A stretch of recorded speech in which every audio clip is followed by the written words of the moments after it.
আমাদের সবার কাছে আমাদের কাছের মানুষদের সম্পর্ক খুব দামি, কিন্তু সবাই কি সেই সম্পর্কের মূল্য দিতে পারে? সবাই কি হয়ে উঠতে পারে মনের মতো?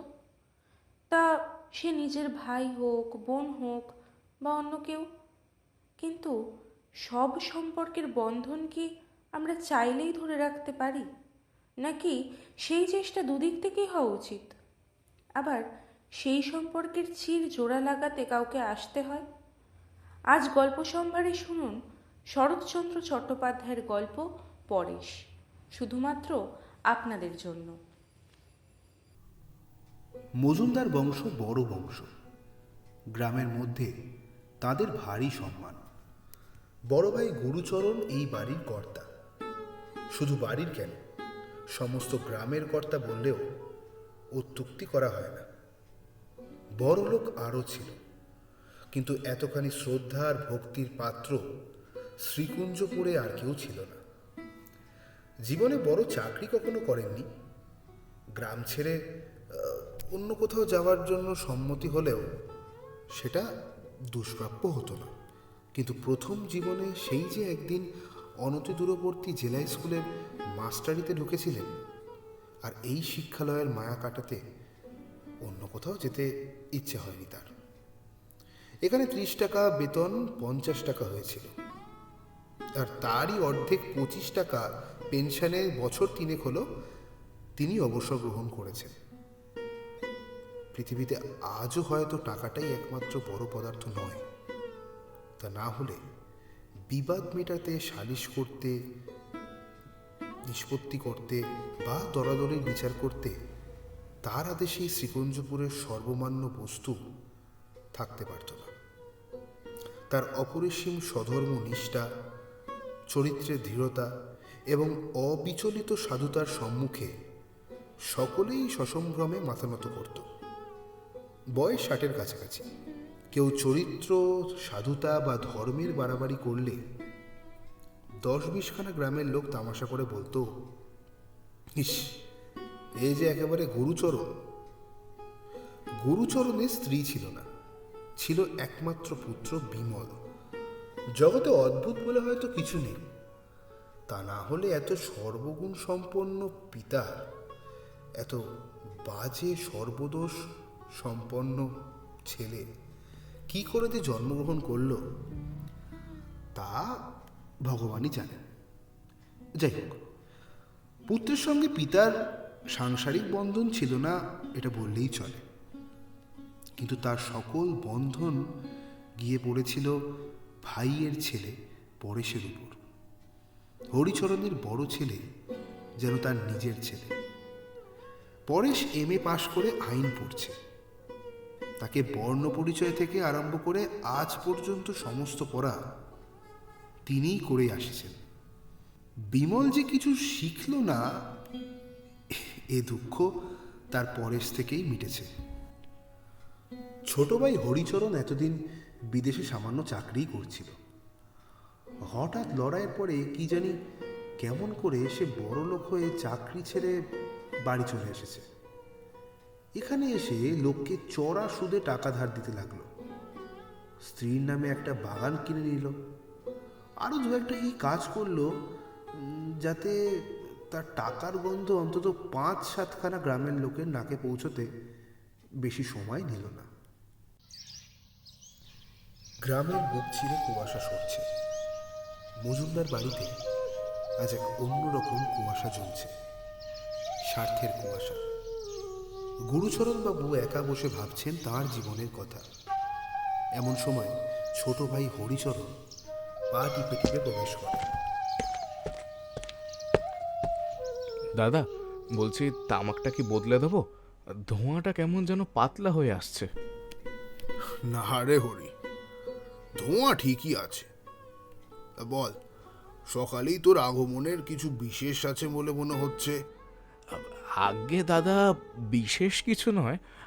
বলছিলাম কি, আপনার বয়স তো প্রায় 60 ছুঁই ছুঁই, শরীরটাও আর আগের মতো নেই।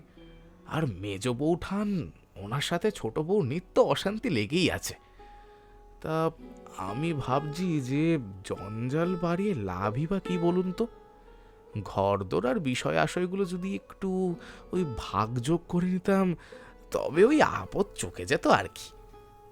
তারা তুই কি পৃথক হতে চাইছিস হরি?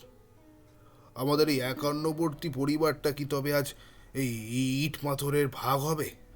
এমা না না দাদা, না না দাদা, তেমন নয়, তেমন নয়। আপনি কর্তা, আপনি সব। তবে রান্নাটা আলাদা হলে শান্তি ফেরে এই যা। আর ওই ভাগের কথা বলছিলাম না, ওই মেজ বৌঠানের তো কোনো সন্তান নেই। আইনের চোখে তিনি তো কেবল ওই গ্রাসাচ্ছাদনের অধিকারিণী। বিষয় সম্পত্তির 3 ভাগের 1 ভাগ যদি তিনি দাবি করেন, তবে আমাদের সন্তানদের তো লোকসান হবে, তাই না দাদা? হরি, আইন দিয়ে আমি সংসার বিচার করি না। শ্যামাচরণ আমার ভাই ছিল, তার স্ত্রী এই ভিটের মা। তুই বলছিস সন্তান নেই বলে তার ভাগ থাকবে না? তবে তবে আমার এই প্রাণপণ খাটুনি কার জন্য? আমি আজীবন পরের ছেলেদের মানুষ করলাম, আর আমার নিজের ভাই আজ এই আইনের দোহাই দিয়ে মেজ বৌমাকে বঞ্চিত করতে চায়। মনে রাখিস হরি, এই মজুমদার বংশের ঐতিহ্য দয়া আর ন্যায়ের উপর টিকে আছে। 3 ভাগই হবে, 1 ভাগ আমার, 1 ভাগ তোর, আর 1 ভাগ মেজ বৌমার। এর অন্যথা হবে না। ও বড় ঠাকুরপো, আপনি একবার বাড়ির ভেতরে এসে দেখুন। ওরা আজ আমার জানলার সামনে পাঁচিল তুলে দিচ্ছে। আমি কি এই বাড়িতে জেল খাটতে এসেছি? জেল নয় তো কি রানীগিরি করবেন? পরের মাথায় হাত দিয়ে বসে ভাত গিলবেন আর বড় ঠাকুরপোর কান ভরবেন? তা হবে নিকো, নিজের চরকায় তেল দিন, বুঝলেন মেজো বৌঠান? বৌমা, তুমি ধৈর্য ধরো। হরি দিন দিন অন্ধ হয়ে যাচ্ছে। তবে তবে পরেশ আসছে। আমার পরেশ এমএ পাশ করে ফিরছে। সে শিক্ষিত ছেলে, সে কখনো এই অন্যায় সহ্য করবে না। সে আমার হাতে তৈরি মানুষ। হরি তার জন্মদাতা হতে পারে, কিন্তু পরেশের বিবেক আমার আদর্শে করা। সে এলে আমি সব পাঁচিল উড়িয়ে দেব।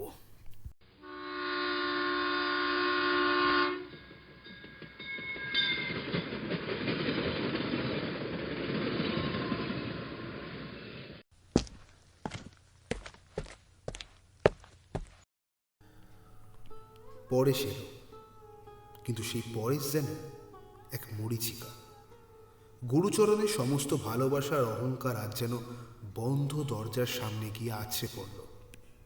পরেশ, পরেশ বাবা, একবার দরজাটা খোল। তো জ্যাঠামশাই দাঁড়িয়ে আছেন রে, কতদিন তোকে দেখি না। তোর নাকি খুব জ্বর হয়েছে। আমি কি একবার তোর মাথায় হাত বুলিয়ে দেব? ভেতরে যাবেন না বড়বাবু, মার কড়া হুকুম। দাদাবাবুর মাথার যন্ত্রণা বেড়েছে। ছোট মা ভেতরে বসে বাতাস করছেন। আপনি এখন গেলে দাদাবাবুর ঘুমের ব্যাঘাত হবে। যান, ও পাশে যান। পরেশ, পরেশ, তুই কি ভেতরে আছিস বাবা? আমি কি তোর এতই পর হয়ে গেলাম যে একটা ঝি আসে আমাকে ঘর থেকে তাড়িয়ে দেয়? একটিবার সাড়া দে বাবা। বাবা পরেশ, একটিবার সাড়া দে।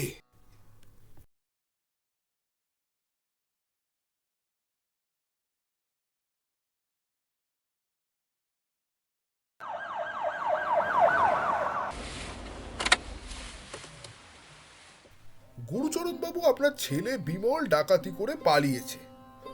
আমরা জানি আপনি তার সমস্ত নথিপত্র আর লুট করা সম্পত্তির ব্যাগ কোথাও লুকিয়ে রেখেছেন।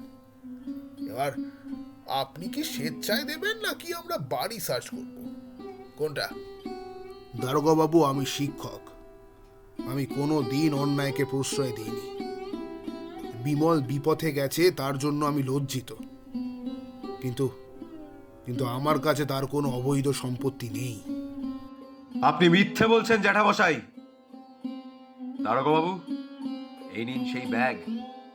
এর ভেতরেই বিমলদার সব গোপন দলিল আর টাকা আছে। জ্যাঠামশাই আমাকেই এটা লুকিয়ে রাখতে বলেছিলেন। পরেশ, তুই এ কি বললি? আমি তোকে বিশ্বাস করে তোর বড় ভাইয়ের ভবিষ্যৎ গুছিয়ে রাখতে দিয়েছিলাম, তুই তুই তুই তুই আমাকে পুলিশের হাতে ধরিয়ে দিলি? তুই জানিস এর ফল কি? আমি জানি জ্যাঠামশাই, কিন্তু কিন্তু আইন তো সবার জন্য সমান। আপনি আমাকে শিখিয়েছেন অন্যায় যে করে আর অন্যায় যে সহে উভয়ই উভয়ই সমান অপরাধী। আমি শুধু আপনার শিক্ষাই পালন করলাম। না, এ আমার শিক্ষা নয় পরেশ, সে আমার শিক্ষা নয়, এ তোর বাপের শিক্ষা। তুই আমার আদর্শকে আজ আজ ফাঁসি কাটে ঝোলালি।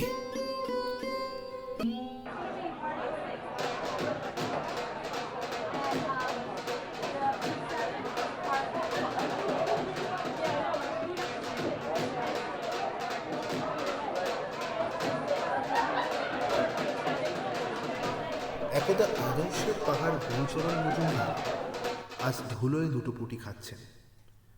হরিচরণ আর অবিনাশ রটিয়ে দিয়েছে বরদা পাগল হয়ে গেছেন। তিনি নাকি গোয়ালিনীকে মেরেছেন, মদের আসরে টাকা উড়াচ্ছেন। গ্রামের মানুষ আজ মজা দেখতে এসেছে। আরে মশাই, আপনার দাদাকে তো চেনাই যাচ্ছে না।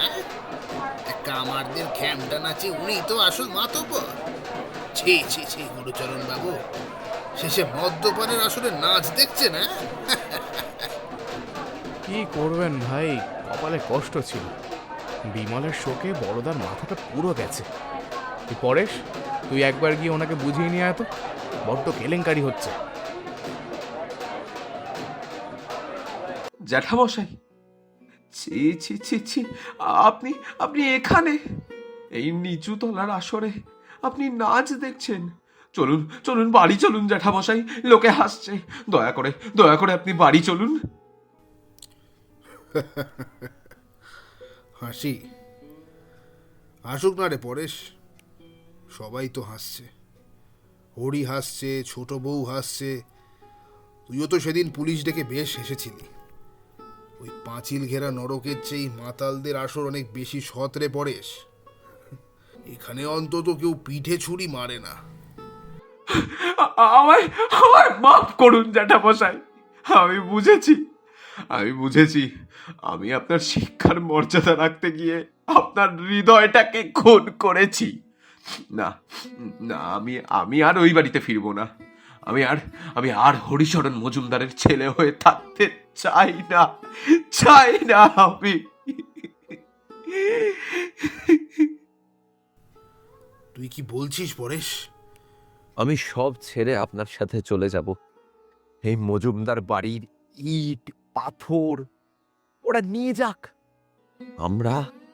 আমরা আমাদের সম্মান নিয়ে বেরিয়ে যাব।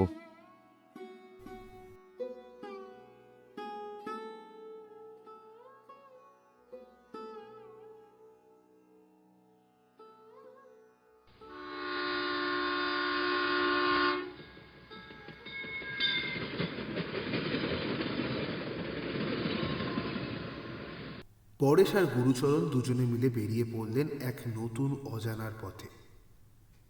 পেছনে পড়ে রইল হরিচরণের সাজানো পাঁচিল আর বিষাক্ত জয়ধ্বনি। গুরুচরণ মজুমদার আজ সব হারিয়েও যেন এক পরম সত্য খুঁজে পেলেন। ও বাড়ির কিচ্ছুটি চাসনি পরেশ? কিচ্ছুটি না? না জ্যাঠামশাই, আমাদের আর কিচ্ছু চাই নে।